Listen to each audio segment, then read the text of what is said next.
Hi guys, this is Patrick Usunyu and you're watching Prepare Draft Room TV.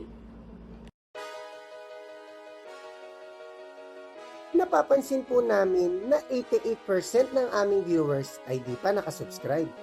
Kaya kung nagustuhan niyo naman po yung video, bilang tulong lang sa aming channel, ay hinihiling lang po namin na pakipindot ang like, subscribe button at notification bell.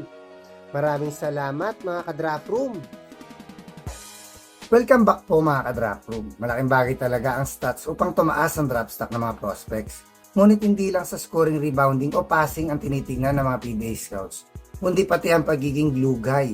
Gaya nila CJ Payawal, JL De Los Santos at Kib Montalvo na nakuha sa PBA dahil sa kanilang leadership qualities at high basketball IQ. Ganyan din ang planong sundan ng featured player natin ngayon. Siya po ay ang 6'3" shooting guard na si Patrick Yu. Si Patrick ay naglaro na high school ball sa Sacred Heart Ateneo de Cebu. Nakilala sa pag-produce ng mga blue chip prospects sa UAAP at NCAA. Dito ay nakakuha siya ng 2 kampeonato sa CESAFI at napasama din siya sa Juniors Mythical 5 dahil dito ay nirecruit siya ni Coach Jamike para paglaruin sa NU Bulldogs. Sa kanyang unang season kahit sa malalim na guard rotation ay nabigyan agad siya dito ng decent playing time. After ng kanyang rookie year sa UAAP ay pinaglaro din siya sa SMDC NU kung saan naging quality bench scorer siya sa PBA D-League. Mas nag-evolve ang kanyang laro sa kanyang 3rd season sa Bulldogs dahil dito ay nakakuha na siya ng best player of the game.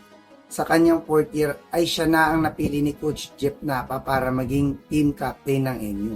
Bilang glue guy ng mga upcoming young guards ay natulungan niya ang Bulldogs makaabot sa Final Four gamit ang kanyang leadership at high basketball IQ. Ang laro ni Patrick ay may kukumpara ko kay Adrian Wong. Tall shooting guard na kaya din laruin ang point guard position. May decent outside shooting din at slashing din siya gaya ni Wong na kadalasan napapakinabangan sa crucial parts of the game. Currently ay nilalaro ni Patrick ang kanyang final season sa UAAP kung saan isa sila sa contender.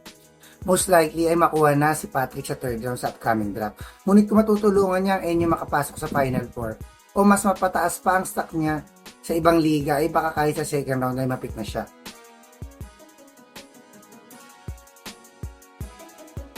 Hanggang sa susunod na lang mga ka-Draft Room.